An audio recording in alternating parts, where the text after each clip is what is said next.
I'm going to talk about something that you have experienced, I am sure of it. I experienced it and watched about 6 or 8 people experience it. Way back when I was a youth minister in Florida, we took a group of kids from Florida up to the Campbellstone Apartments in Atlanta, Georgia. It's an assisted living facility. And our youth were just going to spend the week serving there in any way that they requested. And before we left to come up, the leader of the Campbellstone Apartments asked if I would prepare a memory exercise for their memory unit. They had a floor that was just for people with memory issues. I'd never done that before, and I wasn't sure how to go about doing it. So I printed off a bunch of black and white pictures from the Encarta CD. Now, if you don't know what that is, that's because Wikipedia made it obsolete. I just took some pictures from history that I thought might spark some memories. Like if I showed him this picture and you could tell me what you were doing when that news story was hot, that kind of a thing. So I took a picture of Hitler and his gang and put it in front of them and said, what was going on in your life in World War II? And I got nothing, just kind of blank stares, except for one woman who said, when I was 19, there was a young man who used to drive 2 hours to upstate New York just to come and see me. And everybody rolled their eyes. And I took another picture.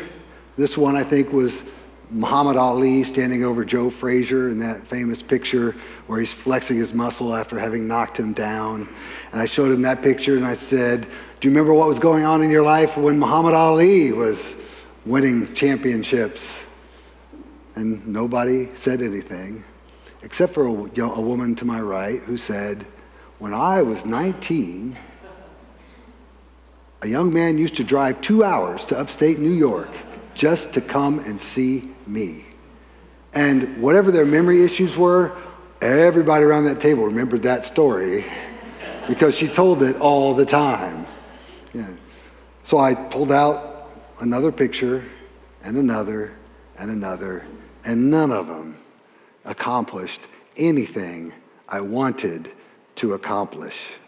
The last picture I had was from Prohibition era America, with the axe and the beer barrel being split.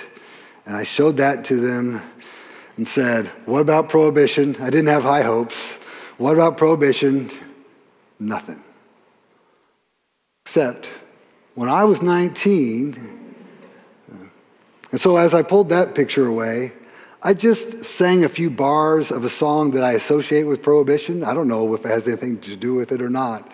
Happy days are here again, Sterling's making beer again. That I just sang that a little bit, and suddenly they lit up.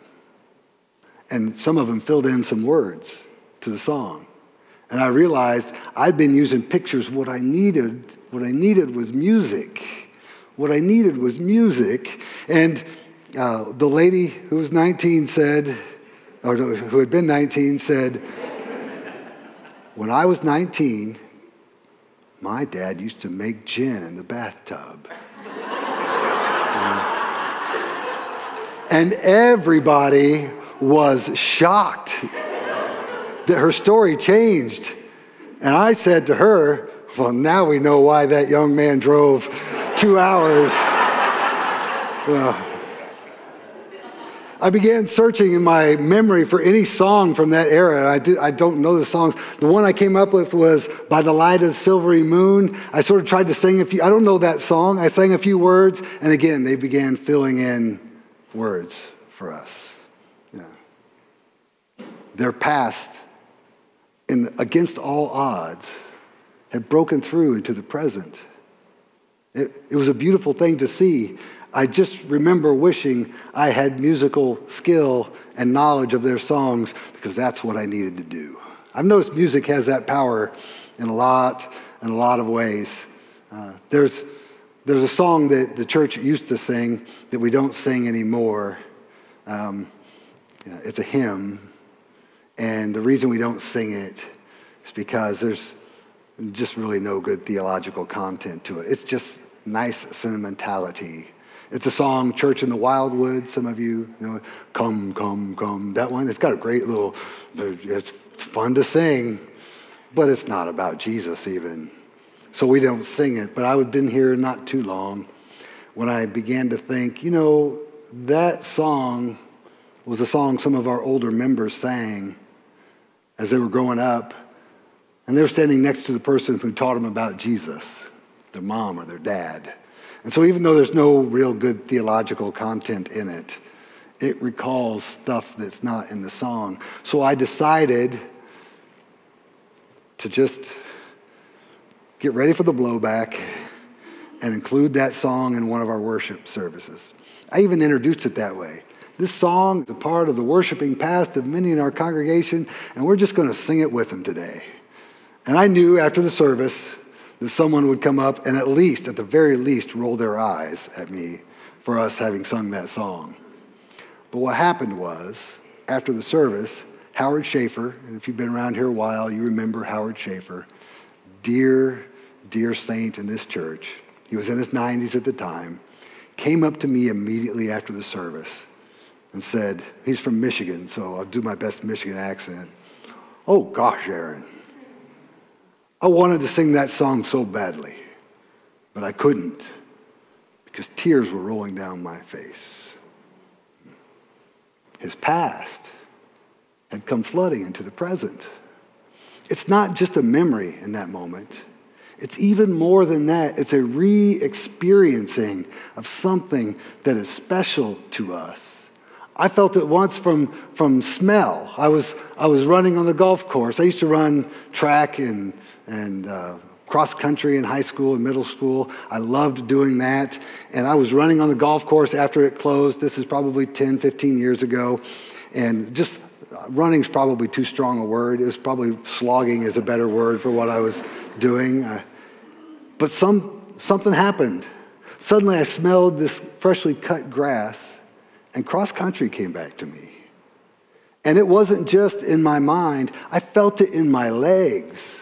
It was only 4 or 5 strides, but it was a re-experiencing of my youth in a wonderful, wonderful, delightful way that still sticks with me. We think of memories sometimes as just something in the past that we recall, but it's more than that. It's the past flooding into the present. And you've experienced it. You've experienced it in a number of ways. Maybe it was from a smell. Maybe you smelled a root cellar somewhere. It reminded you of your grandmother's root cellar. Maybe it was seeing the face of someone who looked like someone from your past, and it recalled that person to your present. Maybe it was fried chicken that tasted like your grandmother's fried chicken. By the way, that's why restaurants love to name themselves after moms and grandmothers, because they're trying to recall your past into your present. When it's positive, that's a wonderful thing. Sometimes it's a negative experience. Our past trauma can be triggered into the present, and it's more than just remembering, isn't it? You feel it in your body when it happens. And so maybe someone says something critical to you, and it's not all that critical, but if you had a super critical parent, it just recalls all of that and you clench up. You feel it in your muscles. It's not just in your mind. It's throughout your body that you re-experience some of those things. Maybe you were in a car accident as a child, and every time you get in a car to drive, you feel just a little bit anxious and you're not sure why. It's not just in your head. It's in your whole body that these things happen. Because we are trained to experience the present by our past. Your past has trained you to experience even this moment that you're in right now in a way that is different than the person next to you. Yeah. Your understanding of church, it's at work in your body right now, the one you grew up with. Your understanding of preachers that you grew up with, it's at work as you listen to me speak. Your experience with me on an individual basis, good, bad, indifferent, it's at work while I speak. And so it impacts how you hear. The scientists tell us that because there's too many stimuli for us to focus, You can't focus on everything. You can't take it all in. Most of you haven't been thinking too much right now about the temperature of the room until I mention it, and then you think, oh, okay, this is the temperature of the room. We have to shut some things out, and so our past trains us as to what we shut out and what we pay attention to. Your past trains you for the present. Likewise, your present, and this is really important for the sermon, I hope. It's a long walk, I'm sorry. Your present is really important for training you for how you will experience the future. This moment isn't neutral. This moment is part of you becoming who you're called to be. I think that's going to be important in heaven. We've talked in this series about several things about heaven, and one thing I've failed to mention that I should throw in, even though it's not a part of the sermon, is most people who've studied the issue see what happens when we die as a two-stage procedure. The first stage is to be absent from the body and present with the Lord in what we call heaven, in the presence of God. Now, I put my hand up. Why? Because we kind of picture heaven being up, even though we know it's not up. It's some other dimension where God takes us when we are not embodied. But the vision of heaven that Scripture has for eternal presence for us is not that spot. It's new earth. It's this place transformed and us given new bodies. So Scripture sees a two-stage happening with what happens to us when we die and then when we're resurrected. I think that's important because we need to understand that heaven will be here on earth in bodies. And we've talked in this series about whether we should be motivated by that, whether there will be degrees of reward in that. And today I want to end the series with the question, and it started with this question and it morphed into something else. Will we have responsibilities in heaven? What will we do in heaven? That's the question I want to look at today. From looking at the book of Revelation, some folks believe we will just worship God around the throne forever and ever. I got to tell you, and I'm not sure if I should confess this as a preacher, but I have in the other two services, so I guess I can confess it here as well. That doesn't excite me much. An eternity of worship service. I don't know. I presume, by the way, that whatever heaven is, we'll love it and be glad, I'm fine with all that stuff, but I'm kind of nervous if it's just going to be one long worship service. I've told people, and this is partially true, the reason I became a preacher was because I knew the church would be a part of my life for the rest of my life, but I did not want to sit through sermons every week. So the only way around that was to be the one preaching. I had a dream when I was in high school that we were in my living room of the house where I grew up, and the living room where I grew up was this big light blue room. It had light blue walls, light blue shag carpet, and light blue furniture. So you could easily get lost in there if you were light blue. In this dream, that we were in that room, but the only difference was all the couches had been pushed back against the wall, and there were chairs between the couches, and people, some I knew, some I didn't, just sat around the perimeter of the room, and we were sitting there, and we were doing nothing. And in the dream, I understood it as heaven somehow, but we were just sitting there. We weren't doing anything until Jesus walked in and said, "Supper's ready." And we all got up and went to supper. And then I woke up. I don't know what we eat in heaven. I just remember waking up and thinking that would be really boring if that's what we do for eternity. What are we going to do? We're going to have bodies. We're going to be here on earth. What are we going to do? Well, I decided to begin addressing that question with the text you heard first this morning from the book of Genesis. And this is the second account of creation in the book of Genesis. And what I think is important to notice here is that in this account of creation, God creates a beautiful utopia. It's paradise. And in that paradise, he decides he wants to create humanity and put humans in that paradise. And what he wants them to do is to till the ground, to garden, to co-create along with him in utopia, in paradise. This is before the fall. I think it's really important to mention this.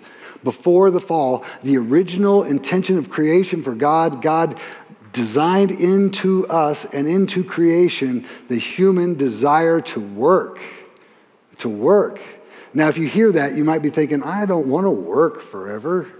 That doesn't sound like fun. But I just want to remind you that work seems to have had a different quality at the beginning. Because after the fall, that's when work gets tough. Suddenly, thorns infest the ground, and man will have to earn his keep by the sweat of his brow. And so work appears to morph into something that is more difficult after the fall, okay?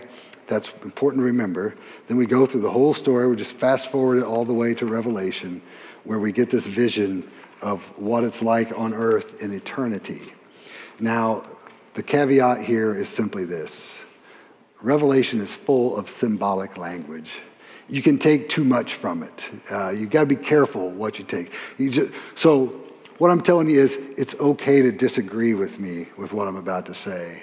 Not that any of you have trouble disagreeing with me. So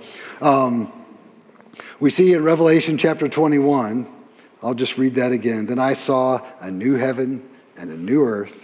For the first heaven and the first earth had passed away, and the sea was no more. And I saw the holy city, the new Jerusalem, coming down out of heaven from God, prepared as a bride adorned for her husband. And I heard a loud voice from the throne saying, see, the home of God is among mortals. God will dwell with them. They will be his peoples. And God himself will be with them, and he will wipe every tear from their eyes. Death will be no more. Mourning and crying and pain will be no more, for the first things have passed away. So John sees this vision of earth where all that difficult stuff is gone and transformed, and there's a new earth, and there's joy. Still doesn't answer the question what we're going to do. So for that, I'll have you look on down at chapter 22. Then the angel showed me the river of the water of life, bright as crystal, flowing from the throne of God and the Lamb through the middle of the street of the city. On either side of the river is the tree of life with its 12 kinds of fruit, producing its fruit each month. And the leaves of the tree are for the healing of the nations. I want to point to that because it sounds like maybe there's something left to be healed even after we get new earth. That there's more to be done somehow. Not only that, he goes on to say, nothing accursed will be found there anymore, but the throne of God and of the Lamb will be in it, and his servants, servants will worship him. That's us. There's work in that word, servant, isn't there? They will see his face, and his name will be on their foreheads, and there will be no more night. They need no light of lamp or sun, for the Lord God will be their light, and they will reign forever. You will reign forever. Now, I point to the words servant and reign in that, because those are two things you don't do passively. Those are two things that require something of us. To reign, to oversee people, and to serve. So that's the answer. You're going to be servants for eternity. Does that not sound good to you? We have a negative view of the word servant, don't we? We don't think highly of just being a servant. What in the world would that mean? Unless it's something like this. What is it you do that when you do it, you feel God's pleasure in your ability to do it? There's that great scene from Chariots of Fire where the two runners are talking, and one runner asks the other one why he runs, and he says, I run because when I run, I feel God's pleasure. There are people who feel that when they run. Maybe you feel it in a different way. Maybe you feel it when you're baking. Maybe you feel it when you're gardening. Are you an artist? Do you feel it when you're creating art? Do you like the potter's wheel? Do you feel something wonderful about God's pleasure when you're at? That's how we serve. By doing the things that we've always been called to do because of the gifts God has given us. It's not a negative, difficult, hard thing. It's something that brings light and joy and peace. That's what you get to do. Do you like working with wood? That's part of eternity. Do you like organizing people and getting things together? That's part of eternity. There are people who feel like alive when they... Ethan Magnus, who's minister at First Christian Church, used to be our youth minister. When he does math, he feels joy at eternity. I don't get it at all. Different people have different things that make them feel alive in the presence of God. That's how we serve God. Let's get that in our minds. That's how we serve God. Don't think of someone bringing God a drink on a plate. Think of someone doing what they were created to do and loving it. That's how we serve. Now, there's still that question of what about the bad stuff, right? I mentioned the past coming into the present. So before I get back to the good part, the bad stuff is there, right? How do we keep that out? Like no pain, no death, no sorrow, no self-loathing. Sometimes I feel like if I didn't have time to self-loathe, I don't know what I would do. Self-loathing is just kind of my habit. It's kind of how I get through life. And I wind up practicing something that isn't a part of eternity. We are called now to practice something that's a part of eternity. Because it's on earth here, by the way, that means you can practice eternity by going up to Beauty Spot, to the top of our own mountain, and just soaking it in. That's practicing for eternity. That's part of serving God. You can practice for eternity by loving the person next to you, by caring for the person. And I know everything isn't perfect yet, and it won't be for a time because the new heaven and the new earth are still on their way. But the things we want to focus on in life are the things that are God's pleasure in us. Don't waste your time with self-loathing. Don't waste your time with the kind of sin that takes you away from community and joy. Don't waste your time with the things that separate you from other people because you're being selfish, because those things are just a part of here. They're not a part of your eternity. They're not a part of your eternity. And the reason they're not is because Jesus took the thorns, right, that infested the ground, and he wore them as a crown. And the sweat by which we would earn our keep, by the sweat of our brow, Jesus sweat blood before going to the cross. It's the first part of taking out of our creation the stuff that's not a part of eternity. And on the cross, Christ put it to death. So this sermon is just a call for you to experience the present in a way that will prepare you for the future, so that the present moment now will flood into your future in ways that aren't just memory, but that will fill you and help you know who you are. For example, if I get the chance, again, I don't know exactly how heaven works, which isn't how you should end this kind of a sermon, but if I get the chance to sing Church in the Wildwood with Howard Schaefer, you can be sure that will be a moment of great joy because of what I have experienced in the past. Do the things that are God's pleasure in your life. Practice eternity. Shall we pray?